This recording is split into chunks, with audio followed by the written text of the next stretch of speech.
You open the door. You see the pile on the chair, the mug on the nightstand, the mail you haven't touched in 3 weeks. And immediately, a voice shows up in your head.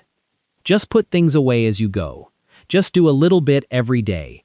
Just stop being lazy. You've heard it 100 times. It's the go-to advice for a messy space. And for a certain kind of tired, overloaded brain, it is useless. Here's why. That advice assumes you're simply choosing not to do the work. It assumes the only thing missing is willpower. But willpower isn't the issue. Energy is. And energy isn't something you can just decide to have more of. So let's borrow an idea from philosopher Isaiah Berlin, because it explains exactly what's going wrong in your head every time you look at that room. Berlin split thinkers into 2 types, using an old saying, "The fox knows many things, but the hedgehog knows one big thing." The fox sees complexity everywhere. Give a fox a messy room, and it won't say lazy. It'll say, "This is 10 different problems stacked on top of each other." Maybe you're exhausted. Maybe you're anxious. Maybe your brain is fighting something invisible, like depression, which doesn't just lower your mood. It drains the actual fuel you'd need to fold a shirt or empty a bin. Maybe it's age, and every object in that room is competing equally for your attention, so nothing gets prioritized and everything gets ignored. Maybe it's grief, or burnout from a job that's hollowed you out, or just weeks of barely sleeping. The fox is compassionate. It stops the blame. It sees a nervous system barely holding on, doing its best just to get through the day upright. But here's the twist. Understanding why you're stuck can become its own trap. Because once you start listing every possible cause, is it my ADHD, my anxiety, my burnout, my childhood, my breakup? You're no longer cleaning. You're diagnosing. And diagnosing feels productive. It feels like insight. It feels like progress. But insight doesn't move a single dish to the sink. You can understand your own psychology with total clarity and still be sitting in the exact same pile of laundry an hour later. So while you sit there untangling every possible explanation, the mess just keeps growing, quietly, in the background, like it's mocking the analysis. This is where the hedgehog steps in. The hedgehog doesn't argue with any of that. It doesn't deny that your reasons are real. It just refuses to make the solution as complicated as the problem. It hands you one rule to cut through all that noise. And the rule is this: stop trying to clean your house. Start trying to make it ask you fewer questions. Read that again, because it quietly changes everything. You are not aiming for a spotless, magazine-ready home. You're not trying to become a different person overnight, some effortlessly tidy version of yourself who irons pillowcases for fun. You just want your space to stop interrogating you every single time you walk into it. Think about a cluttered counter for a second. Every object sitting there is basically shouting a question at you. Where do I belong? Am I trash or am I important? Will you feel guilty if you throw me away? Is this the receipt you need for taxes? Or garbage? Should I stay here forever, silently judging you? That's why a stack of unopened mail feels so unbearably heavy, even though it weighs almost nothing. It's not paper, it's a stack of unmade decisions, and your brain can feel the weight of every single one, even from across the room. There's a name for the mental tools involved here: executive function. It's the part of your brain responsible for planning, focusing, remembering steps, and juggling several tasks without dropping any of them. It's the same system that lets you follow a recipe or remember why you walked into a room. When that system is running on empty, from stress, poor sleep, depression, or just life piling up, something as simple as tidying a shelf becomes genuinely, physically hard. Not lazy hard, actually hard. The way lifting weights is hard when your muscles are already exhausted. So here's the fix, and it's almost embarrassingly simple. Don't ask your brain to decide where something ultimately belongs. Just give it a shortcut. Pick 5 landing zones, and only 5. Trash, laundry, dishes, paper, and somewhere else. Nothing more elaborate than that. You're not solving the object's entire fate. You're not deciding if it sparks joy or fits your 5-year plan. You're sorting it into a bucket, the same way a mail carrier sorts letters without reading every single one. That's a tiny ask, instead of a philosophical debate. And tiny asks are what a depleted brain can actually handle. Now here's the next shift, and it's just as important. Stop planning to clean the room.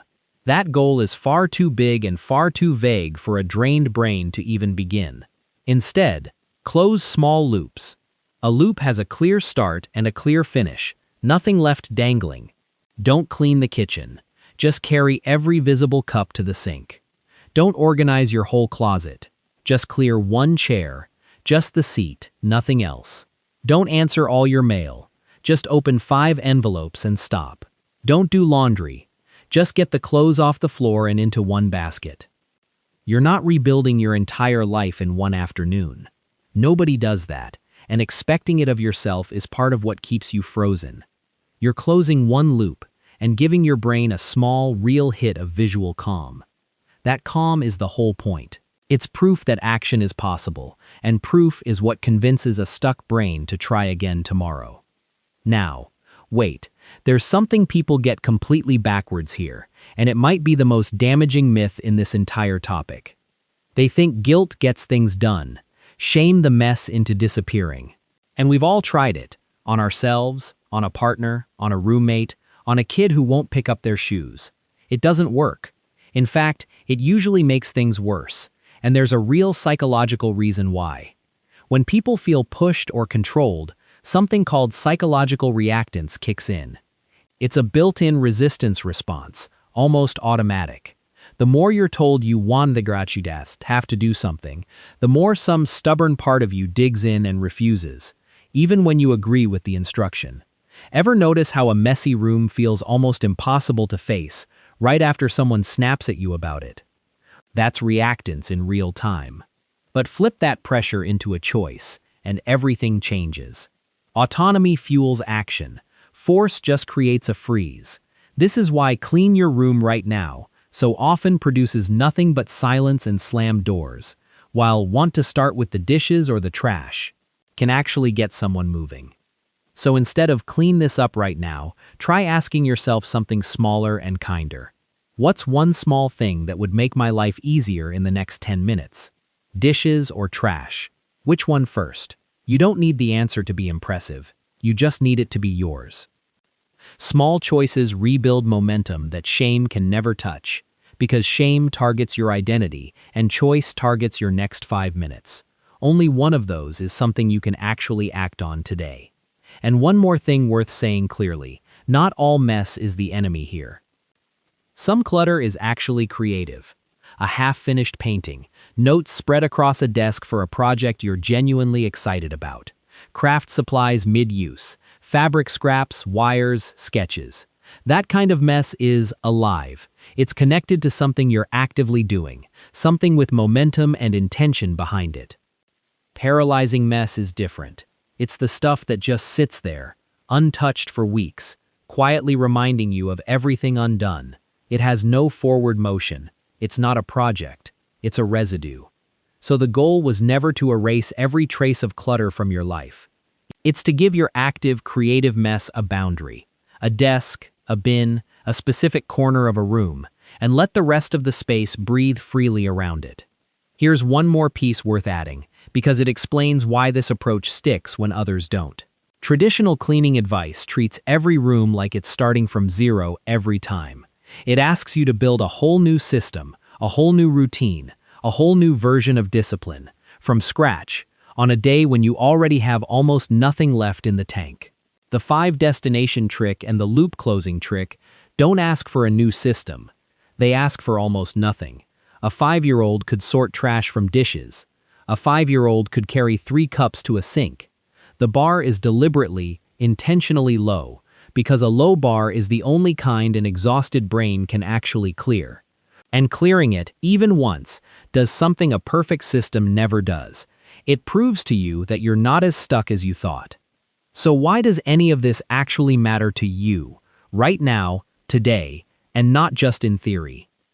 Because the next time you look at a messy room and feel that familiar wave of shame rising in your chest, you don't have to spiral into analyzing your entire life story before you're allowed to move. You don't need a complete diagnosis. You don't need to have first solved your anxiety, or your burnout, or your grief. You just need the hedgehog's one rule, sitting quietly underneath all of it. Make the room ask fewer questions. That's it. That's the whole trick, and it works whether the mess took a week to build or a year. Your home isn't broken, and neither are you. You're just tired, and tired brains need fewer decisions, not more discipline, not more shame, and definitely not another lecture from the voice in your head that sounds suspiciously like everyone who's ever judged you for this. Start with one loop, close it, then decide, freely, if you want to close another. Subscribe for more.